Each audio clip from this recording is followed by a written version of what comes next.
அனைவருக்கும் வணக்கம். இது உங்கள் வளர்தமிழ் யூடியூப் சேனல். நாம் டிஎன்பிஎஸ்சியின் டிபார்ட்மெண்ட் எக்ஸாம் தொடர்பான வீடியோக்களை தொடர்ச்சியாக நமது வளர்தமிழ் யூடியூப் சேனலில் பார்த்து வந்துருக்கோம். இந்த வீடியோவில் மே 2025 துறைத் தேர்வில் the account test for subordinate officer part 1 என்று சொல்லக்கூடிய டெஸ்ட் கோட் 124 அதில் கேட்கப்பட்ட ஈட்டிய விடுப்பு கணக்கை பற்றி நம்ம அந்த வீடியோவில் ஃபுல்லாக பார்க்க இருக்கோம். அவருடைய வினா மற்றும் விடையை பார்க்க இருக்கோம். ஏன்னா இது அனைத்து விதமான அக்கௌண்ட் டெஸ்ட்டுக்கும் கேட்குறதுக்கு வாய்ப்புகள் இருக்குது. அப்படிங்கிறதுனால இதை கொஞ்சம் தெளிவாக பார்த்துக்கிறங்க. ஸ்கிப் பண்ணாமல் பாருங்கள். சொல்லக்கூடிய ஒவ்வொரு தகவலும் முக்கியத்துவம் வாய்ந்ததாக இருக்கும். ஸ்கிப் பண்ணிவிட்டு அதில் டவுட்டு அப்படின்னு கேட்டிங்க அப்படின்னா உங்களுக்கு வீடியோ முழுசாக பார்க்கலேன்னு தான் அர்த்தம். வீடியோ முழுமையாக பார்த்தீங்க அப்படின்னா உங்களுக்கு அதில் டவுட் வர்றதுக்கு வாய்ப்பே இருக்காது. சரிங்களா? அந்தளவுக்கு உங்களுக்கு தேவையான தகவலாக சொல்லியிருப்போம். சரிங்களா? வாங்க கொஸ்டின் பார்த்துடலாம். 15 ஆண்டுகள் பணி முடித்த ஒரு அடிப்படை அரசு பணியாளர் 30/9/2011 பிற்பகல் ஓய்வு பெறுகிறார்.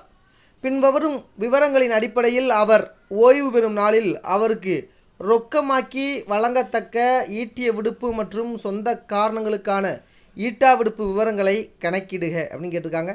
அப்போ இஎல் கண்டுபிடிக்கணும். யூஇஎல் ஆன் ப்ரைவேட் அஃபேர்ஸ், சொந்த அலுவலுக்கான ஈட்டா விடுப்பு, அதையும் கண்டுபிடிக்கணும். சரிங்களா? ரைட். இவர் பணிபுரிந்த காலத்தில் சொந்த காரணங்களுக்கான ஈட்டா விடுப்பு ஏதும் தூய்க்கவில்லை. அப்போ இவர் யூஇஎல் ஆன் ப்ரைவேட் அஃபேர்ஸ் எதுவுமே எடுக்கலை அப்படின்னு சொல்லிட்டாங்க. அதுக்கப்புறம் பாருங்கள், 30/6/2009 அன்று ஈட்டிய விடுப்பு இருப்பு 180 நாள். 30/6/2009 அவருடைய இஎல் இருப்பு 180 நாள் சொல்லிட்டாங்க. அதுக்கப்புறம் 11/11/2009 சரண்டர் 15 நாள். 2/3/2010 16/3/2010 வரைக்கும் ஈட்டிய விடுப்பு தூய்க்கப்பட்டது. 11/11/2010 அன்று விடுப்பு ஒப்படைப்பு 15 நாள், 2 சரண்டர் சொல்லியிருக்காங்க. அதுக்கப்புறம் 1/6/2011 முதல் 30/6/2011 வரை ஈட்டிய விடுப்பு தூய்க்கப்பட்டதுன்னு சொல்லியிருக்காங்க. அதுக்கப்புறம் 1/7/2011 அன்று அனுபவிக்காத பணியிடை காலம் சேர்ப்பு 5 நாட்கள். 30/9/2011 பிற்பகல் வயது முதிர்வில் ஓய்வு. சரிங்களா? ஸோ அப்போ நம்ம ஒவ்வொரு அரையாண்டுலையும் முன்வரவு கொடுக்க போகிறோம்.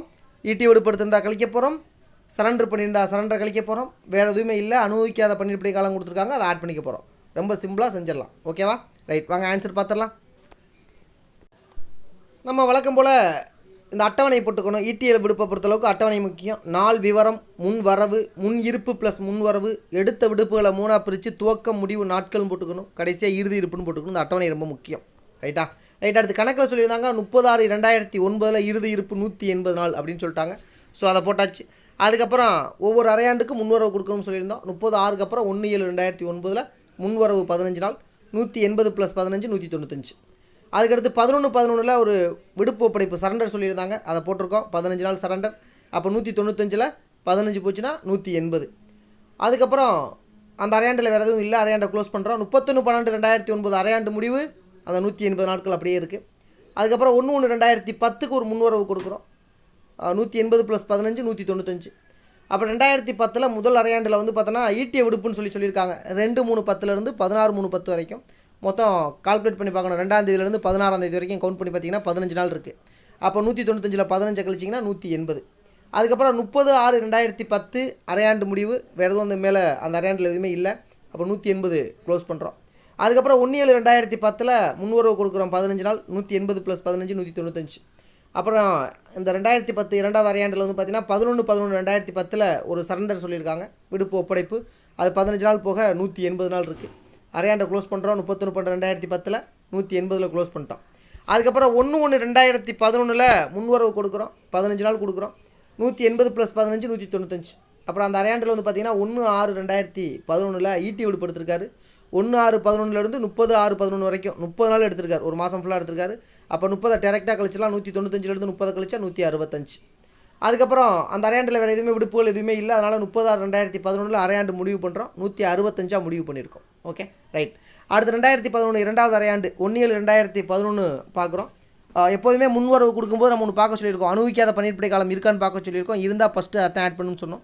அப்போ 1/7/2011 அனுபவிக்காத பணியிடை காலம் 5 நாள் இருந்துச்சு. ஸோ 5 நாள் ஆட் பண்ணுவோம். 165 + 5 170 ஆயிடுச்சு.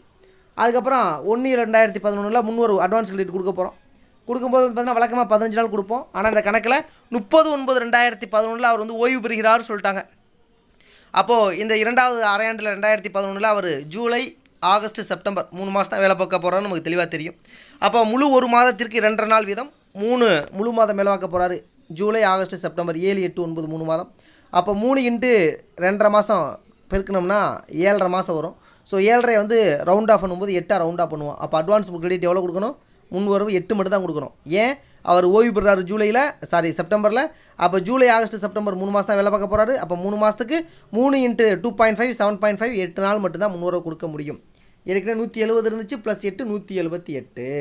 அப்போ 30/9/2011 ஓய்வு என்பது இறுதி இருப்பு எவ்வளவு? 178 நாள். சரியா? இப்போ இஎல் கண்டுபிடிச்சிட்டோம். அடுத்து என்ன சொல்லியிருக்காங்க? சொந்த அலுவலின் பேரில் ஈட்டாவடுப்பு கேட்டிருக்காங்களா? 15 வருட பணி முடித்த அடிப்படை பணியாளர், ரொம்ப முக்கியம், அடிப்படை பணியாளர். ஸோ அடிப்படை பணியாளரை பொறுத்தளவுக்கு 15 வருடம் சர்வீஸ் முடிக்கிற வரைக்கும் அவருக்கு வந்து UEL ஆன் ப்ரைவேட் அஃபேர்ஸ் தகுதி இல்லை.